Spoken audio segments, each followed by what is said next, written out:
Sainte Marguerite d'Youville. Lors de la canonisation de Marguerite d'Youville, le Saint-Pape Jean-Paul II remarquait que la fondatrice des Sœurs Grises nous donne un grand exemple.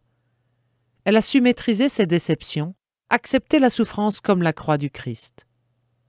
Abandonnée aux mains de la Providence, elle a poursuivi sa route dans l'espérance. La confiance ne la quittait pas. Elle a entièrement remis sa vie entre les mains du Créateur. Cette attitude était véritablement sage, car reconnaître la dépendance complète de la créature par rapport au Créateur est source de sagesse et de liberté, de joie et de confiance. Extrait du catéchisme de l'Église catholique. En effet, après avoir créé, Dieu n'abandonne pas sa créature à elle-même, mais il la maintient à chaque instant dans l'être et lui donne d'agir et la porte à son terme. La vie de notre sainte en donne un vivant témoignage. Marie-Marguerite Dufrot de la Jemeraye est venue au monde le 15 octobre 1701 à Varennes, près de Montréal en Nouvelle-France, qu'on appellera Canada après 1763. Son père, gentilhomme breton, installé en Nouvelle-France depuis 1687, est un officier. La mère de Marguerite, Marie-Renée de Varennes, est la fille d'un officier, René Gauthier de Varennes, chevalier de Saint-Louis. Marie-Marguerite, l'usage prévaudra de l'appeler Marguerite, est l'aînée d'une famille de 6 enfants. Orpheline de père dès l'âge de 7 ans, Marguerite entre toute jeune à l'école de la misère. Son père n'a jamais eu, pour faire vivre sa famille, que sa maigre solde d'officier, c'est-à-dire tout juste de quoi ne pas mourir de faim. À sa mort, sa veuve et ses 6 enfants sont acculés à la mendicité. 6 ans d'attente pénible s'écoulent avant qu'une pension dérisoire soit versée à Madame Dufrot pour élever sa famille. Grâce au soutien de personnes charitables, Marguerite est mise en pension durant 2 années chez les Ursulines de Québec. Elle y puise une forte éducation religieuse, bien en harmonie avec la formation reçue dans sa famille. À 12 ans, elle rentre au foyer pour aider sa mère dans les tâches domestiques et l'éducation de ses frères et sœurs. Le 12 août 1722, elle épouse François d'Youville. C'est un beau cavalier, mais aussi un aventurier aux mœurs douteuses, fils d'un trafiquant de fourrure et d'alcool, et trafiquant lui-même. En quelques années, il dévore son bien et détruit sa santé et le bonheur de sa femme. Il meurt en 1730, à 28 ans, après 8 années d'un mariage malheureux. Il lègue à sa veuve des dettes, la laissant mère de 2 enfants en bas âge et enceinte d'un 3e. 4 autres sont déjà morts dès le berceau. Marguerite accepte toutes ces épreuves avec courage, en esprit de foi.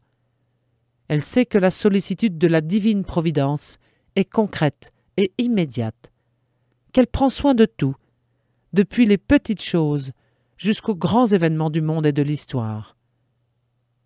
Jésus, en effet, demande un abandon filial à la providence du Père céleste, qui subvient aux moindres besoins de ses enfants. Ne vous inquiétez donc pas en disant « Qu'allons-nous manger ?» ou « Qu'allons-nous boire ?» Votre Père céleste sait que vous avez besoin de tout cela. Cherchez d'abord son royaume et sa justice, et tout cela vous sera donné par surcroît. Extrait de Matthieu au chapitre 6. Consolez-vous, madame. Les épreuves vont porter des fruits de sanctification dans la vie de Marguerite, qui semble pourtant avoir si mal commencé. Le père de l'Escoat, confesseur de la jeune veuve, lui annonce au lendemain de son deuil « Consolez-vous, madame, Dieu vous destine à une grande œuvre, et vous relèverez une maison de son déclin. » Dans la ville de Montréal, en effet, un hôpital fondé en 1692 est appelé, du nom de son fondateur, l'hôpital Charon. Il est en décadence. 2 prêtres sulpiciens, les pères de l'Escoat et Normand, successivement curé de la paroisse Notre-Dame, souhaite ressaisir et sauver cette institution indispensable aux pauvres de la ville. Au XVIIIe siècle, les hôpitaux ne sont pas, comme de nos jours, spécialisés dans les soins médicaux. Ce sont plutôt des lieux d'accueil pour toutes sortes de misères. À la mort du père de l'Escouade, le père Normand devient directeur spirituel de Madame Diouville. Il remarque la piété de la jeune femme, qui pleure avec des larmes sincères le mari qui la méritait si peu. Il considère la mère se dépensant pour l'éducation de ses deux fils, François et Charles, futurs prêtres. Il voit cette femme visiter les pauvres, les malades, se rendre à l'hôpital général pour y raccommoder les hardes de quelques indigents délaissés et crasseux. Il constate l'ingéniosité de cette personne charitable et son merveilleux esprit d'initiative. Aux grandes qualités naturelles que Dieu lui a départies, celle-ci joint encore un amour intime de Dieu le Père. Elle entre dans l'esprit d'adoption des enfants, par lequel nous crions « Abba, Père !» avec une confiance presque téméraire en la providence du Père, qui ne manque jamais à ceux qui travaillent à la sanctification de son nom et à la venue de son règne. Pour le père Normand, cette femme est capable de relever l'hôpital, et à cette fin, Dieu fera peut-être d'elle la mère d'une famille religieuse. Pénétré de ces idées, il propose à Marguerite Diouville de prendre chez elle quelques pauvres. Ce sera un noviciat approprié à la tâche à venir. Puis le prêtre lui recrute une compagne. Bientôt, 2 autres jeunes personnes se joignent à elle. On s'installe dans une maison louée avec 5 pauvres, qui seront bientôt 10. Et voilà formé le noyau d'une nouvelle communauté. Nous sommes en 1737. Mais cette œuvre de charité va être traversée par de lourdes épreuves. Grisé par l'alcool? Certaines personnes voient d'un mauvais œil l'initiative des prêtres sulpiciens. On les soupçonne de vouloir liquider totalement l'hôpital général afin de récupérer terrain et bâtiments, qui leur reviendraient à leur endroit. D'ailleurs, quelques vieux frères hospitaliers y vivent. Pourquoi les remplacer par une communauté qui n'existe pas encore? Ne serait-ce pas une dérogation flagrante aux intentions des fondateurs? Une pétition signée de personnes les plus en vue à Montréal est envoyée au comte de Maurepas, secrétaire d'État. Cette pétition demande que la dame Diouville soit expulsée de la ville. En tête de ceux qui signent la pétition se trouvent de proches parents de madame Diouville, pleins de ressentiments encore vifs, contre François Diouville et son père, qui par leur trafic ont ruiné tant d'honnêtes marchands, déshonorant ainsi la famille. Le jour de la Toussaint, Marguerite et ses compagnes sortent de leur logement pour aller à la messe. Aussitôt la foule les invective par des vociférations et des hurlements. Les humbles femmes sont poursuivies à coups de pierre. Les jours suivants, des scènes semblables se reproduisent. Toujours fertile en inventions, la calomnie va bon train. Les prêtres sulpiciens sont accusés de fournir à madame Diouville et ses aides de l'alcool, qu'elle vend en cachette aux Indiens, non sans en boire elle-même. Aussi les appelle-t-on, ironiquement, les sœurs grises, c'est-à-dire grisées par l'alcool. Dans le même temps, une des compagnes les plus dévouées de madame Diouville meurt à la tâche. Le père Normand, presque seul, soutien de la communauté naissante, est frappé à son tour d'une maladie mortelle. Marguerite Diouville elle-même est clouée sur une chaise par une douleur tenace au genou. Là-dessus, le 31 janvier 1745, un incendie chasse la petite communauté de sa maison et jette tout ce monde à demi vêtu sur la neige. Les mauvaises langues ne manquent pas d'y voir un juste châtiment du ciel. Par un dessein miséricordieux de la providence divine, une dame charitable met sa maison à la disposition de Marguerite Diouville pour continuer son œuvre. Une question aussi pressante qu'inévitable. Les contradictions rencontrées par cette bonne œuvre peuvent faire naître la question suivante. Si Dieu le Père Tout-Puissant, créateur du monde ordonné et bon, prend soin de toutes ses créatures, pourquoi le mal existe-t-il? À cette question aussi pressante qu'inévitable, aussi douloureuse que mystérieuse pour nous, aucune réponse rapide ne suffira. C'est l'ensemble du message chrétien qui constitue la réponse. Dieu est infiniment bon, et toutes ses œuvres sont bonnes. Cependant, personne n'échappe à l'expérience de la souffrance, des maux dans la nature, qui apparaissent comme liés aux limites propres des créatures, et surtout à la question du mal moral. Je cherchais d'où vient le mal, et je ne trouvais pas de solution, dit saint Augustin, et sa propre quête douloureuse ne trouvera d'issue que dans sa conversion au Dieu vivant. Car le mystère de l'iniquité ne s'éclaire qu'à la lumière du mystère de la piété. Avec le temps, on peut découvrir que Dieu, dans sa providence toute puissante, peut tirer un bien des conséquences d'un mal, même moral, causé par ses créatures. Dans la Genèse au chapitre 45, « Ce n'est pas vous, dit Joseph à ses frères, qui m'avez envoyé ici, c'est Dieu. Le mal que vous aviez dessein de me faire, le dessein de Dieu l'a tourné en bien, afin de sauver la vie d'un peuple nombreux. » Le Dieu Tout-Puissant, écrit saint Augustin, puisqu'il est souverainement bon, ne laisserait jamais un mal quelconque exister dans ses œuvres, s'il n'était assez puissant et bon pour faire sortir le bien du mal lui-même. Du mal moral le plus grand qui ait jamais été commis, le rejet et le meurtre du Fils de Dieu, causés par les péchés de tous les hommes. Dieu, par la surabondance de sa grâce, a tiré le plus grand des biens, la glorification du Christ et notre rédemption.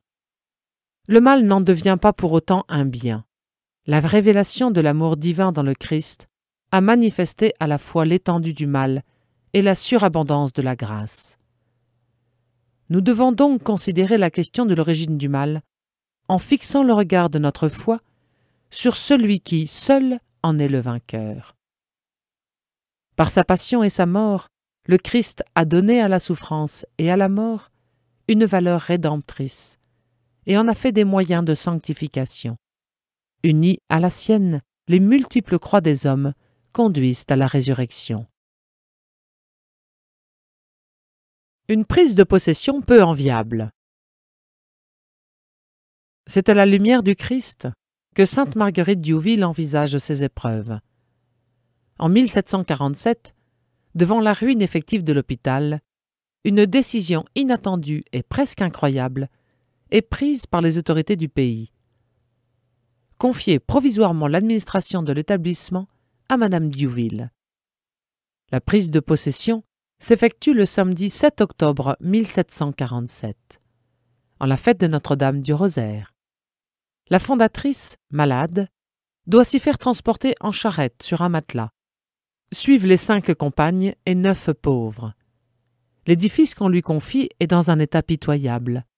Les murs sont lézardés, les toitures sont percées de toutes parts, 1226 carreaux manquent aux fenêtres. 2 frères hospitaliers très âgés vivent là, au service de 4 pauvres malades. En annexe, une ferme, à peine défrichée et sans bétail, qui ne rapporte presque rien. Grâce à l'aide de plusieurs personnes, Marguerite et ses compagnes redressent peu à peu la situation. Cependant, celle-ci reste précaire. L'idée de fusionner l'hôpital de Montréal avec celui de Québec se fait jour chez les dirigeants du Canada. Un beau matin de 1751, Madame Diouville apprend par la voix du crieur public que le contrat de 1747, lui confiant l'administration de l'hôpital, est abrogé et qu'elle doit céder la place aux religieuses de Québec. Mais Marguerite ne l'entend pas ainsi.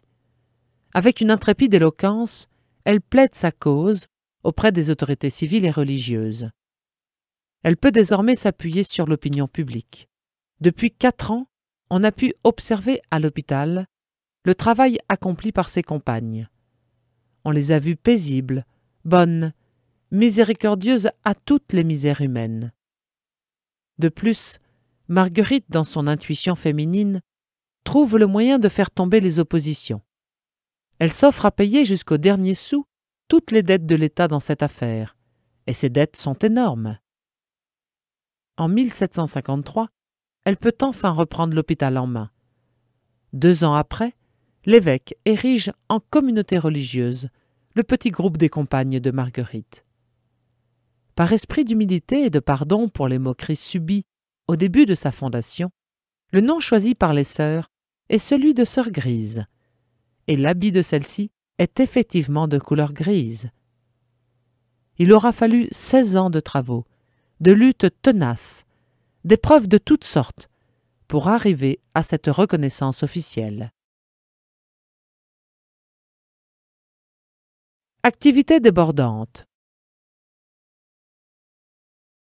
Madame Diouville met tout en œuvre pour donner à l'hôpital son plein essor. Elle accueille des dames pensionnaires. Avec ses filles, elle s'active à toutes sortes de travaux d'aiguille. Vêtements pour les troupes du roi, habillements pour les Indiens, ornements pour les chefs de tribus. On se lance dans la fabrication d'hosties et de bougies, la restauration d'une brasserie abandonnée, la vente de chaux, de pierres à bâtir, de sable. Tous les pauvres de l'hôpital qui peuvent rendre service sont occupés à quelque travail utile. À la ferme de la Pointe Saint-Charles, remise en état, des pâturages pour les animaux sont créés. Un bateau pour des voyages et excursions est mis en service en faveur du public et au profit de l'hôpital. Toute cette activité finit par produire ses fruits. Les dettes des frères sont entièrement payées. Des épargnes sont faites pour assurer la sécurité des pauvres. Plusieurs bâtiments se construisent. L'hôpital est agrandi, son église achevée. Ses portes s'ouvrent à toutes les misères et à tous ceux dont on ne veut nulle part. Les épileptiques, les lépreux, les femmes de mauvaise vie à réhabiliter, les prisonniers anglais blessés ou malades. En 1761, la mère Douville fonde une crèche pour les enfants trouvés. Elle en recueille 328 en 11 ans. Pour ces pauvres petits, on trouve et paye des nourrices. Cependant, pour la fondatrice, le cycle des épreuves n'est pas clos. En 1756, commence la guerre de 7 ans entre la France et l'Angleterre, qui se disputent depuis longtemps déjà le Nouveau Monde. Elle se terminera par la victoire de l'Angleterre, sanctionnée par le traité de Paris en 1763. Les maux qui résultent de la guerre sont nombreux. Famine, hausse des prix dans Montréal encombré de réfugiés, crainte pour l'avenir et pour la survivance des communautés religieuses, exode vers la France de protecteurs, d'amis, de parents, d'où une baisse notable des recettes, en dépit de la multiplication des misères à soulager, dévaluation de la monnaie, etc. Marguerite Diouville et ses sœurs se dévouent au mieux de leurs possibilités. Soyez tranquilles. Mais une autre catastrophe les atteint. L'incendie du 18 mai 1765, qui, après avoir dévoré plus de 100 maisons de la ville d'alors, court jusqu'à l'hôpital, l'anéantit et jette 118 personnes à la rue. Dans cette situation désespérante, mère Marguerite Diouville puise dans sa foi le courage de se remettre au travail le plus simplement du monde. Tout d'abord, elle réunit ses filles effarées et leur dit « Mes enfants, nous allons remercier Dieu à genoux de la croix qu'il vient de nous envoyer en récitant le Te Deum, cette prière d'action de grâce. Après cela, en se relevant, elle prononce ces paroles inspirées du ciel « Soyez tranquilles, la maison ne brûlera plus. » L'attitude de sainte Marguerite Diouville devant ce désastre est un exemple héroïque de foi en la divine providence, à qui rien n'échappe.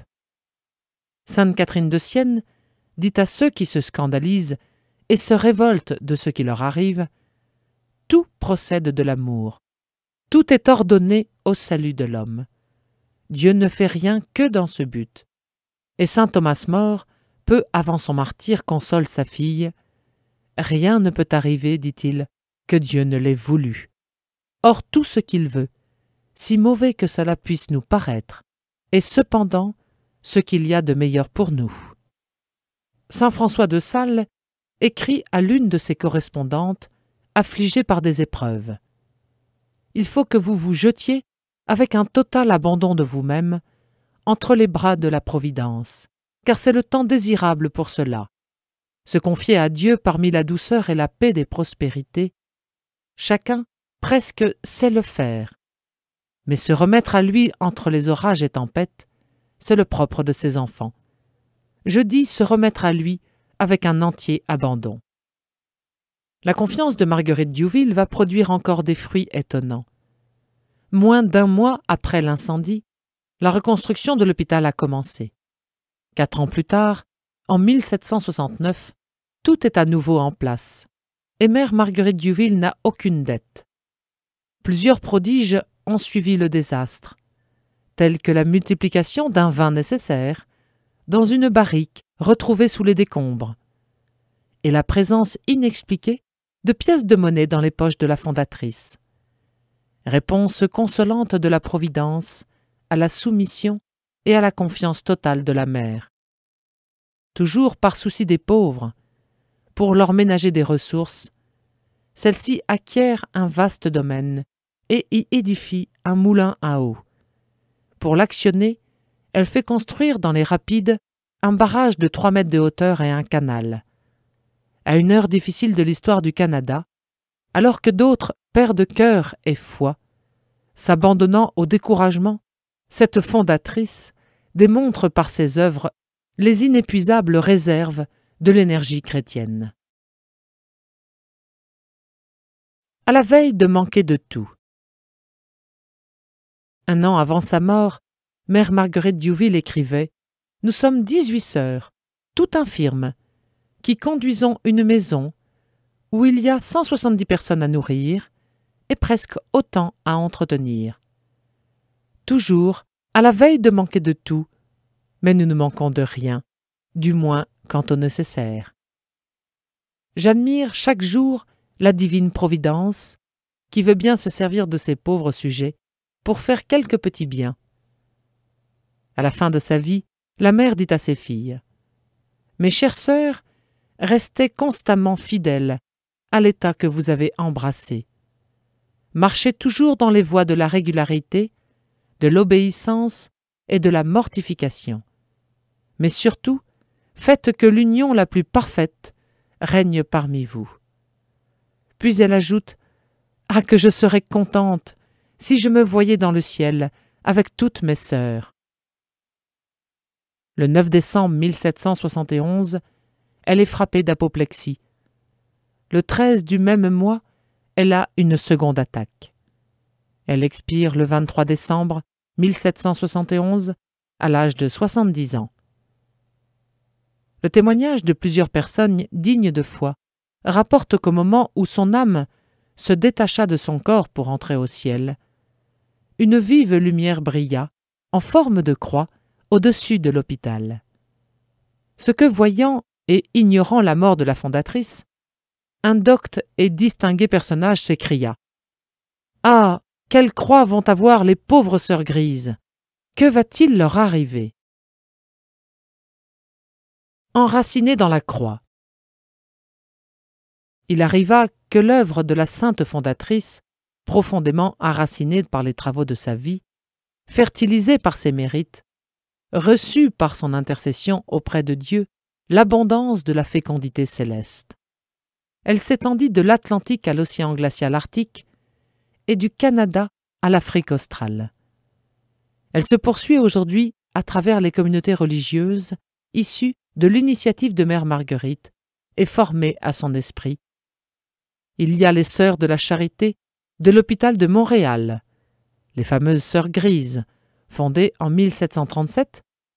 De nos jours, elles comptent environ 700 sœurs, les Sœurs de la Charité de Saint-Hyacinthe, fondées en 1840. De nos jours, elles sont environ 230 sœurs. Les Sœurs d'Ottawa, fondées en 1845. De nos jours, environ 840 sœurs. Les Sœurs de Québec, fondées en 1849. De Nicolet, fondées en 1886, qui ont fusionné avec Montréal en 1941. Les Sœurs de Philadelphie, aux États-Unis, fondées en 1921. Elles comptent aujourd'hui environ 180 sœurs.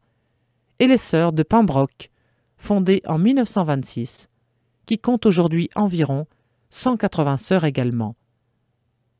Le pape Léon XIII approuva solennellement la congrégation des Sœurs Grises le 30 juillet 1880. Nous croyons fermement que Dieu est le maître du monde et de l'histoire. Dans la vie éternelle, nous connaîtrons pleinement les voies admirables de la Providence. Ici-bas, ces chemins nous sont souvent inconnus, mais la parole de Dieu nous assure que tout coopère au bien de ceux qui aiment Dieu. Que cette certitude éclaire notre route vers le ciel, sous la protection de la très sainte Vierge Marie, Mère du perpétuel secours.